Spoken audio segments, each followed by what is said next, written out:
For months, Fox 13 has been covering the tug-of-war between social media giants and local school districts. Several say that sites like TikTok, Instagram, and YouTube harm students' health, and a lot of parents agree. Yeah, it took about 2 years for an East Side dad to finally open up about the most traumatic and shocking event of his life. And now he's sharing his story to spare others from that same pain.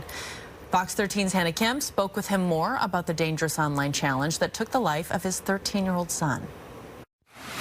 At first glance, it could look like a suicide, but it's not. It's a game that's been around for a while, but has resurfaced on social media, luring kids to do dangerous acts, and they don't even realize it could kill. A sense of serenity. Yeah, it's a neat place. Sometimes interrupted by welcome visitors. Deer come down, walk behind the bench while I'm here. Many come to Bellevue's Lewis Creek Park to feel active. But Jeff Van Lith is here to feel something else. He'd run up this hill, run back down the other side, and try to beat everybody taking the path. It's just a place to come talk to him. Jeff's beloved son, Ethan Burke Van Lith, was found unresponsive in 2020.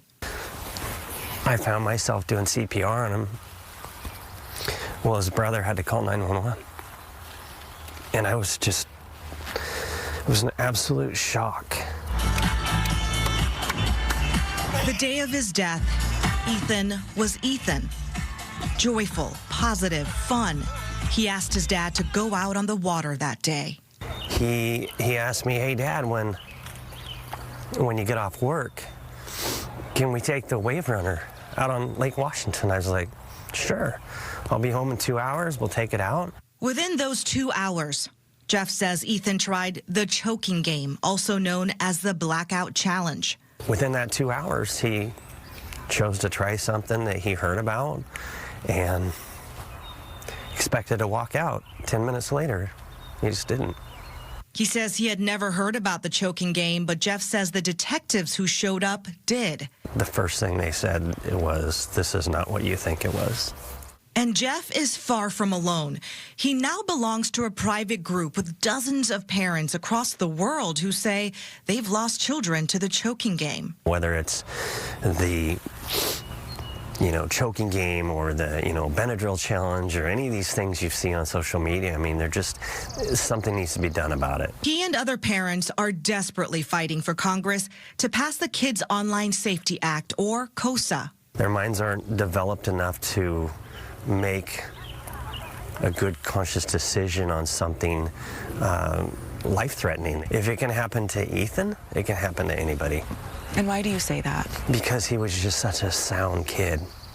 Smart, happy, and we were parents that talked to him about everything that we knew. Just one bad decision took away a young boy who was full of life and love.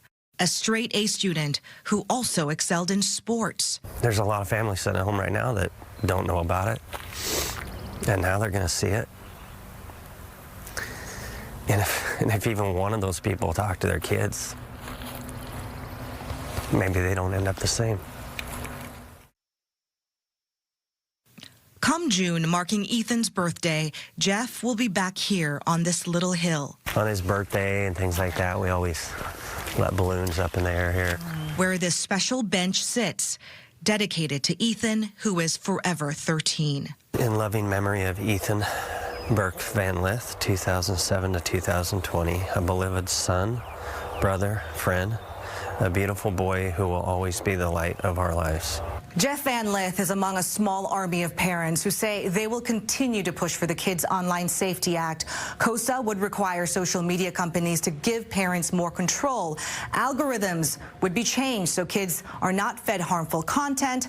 They would also be held accountable for what they create, with hefty fines attached for breaking rules. Hannah Kim, Fox 13 News. So KOSA was introduced last year but failed to pass in Congress. And it's about to be reintroduced again with some changes in the next legislative session.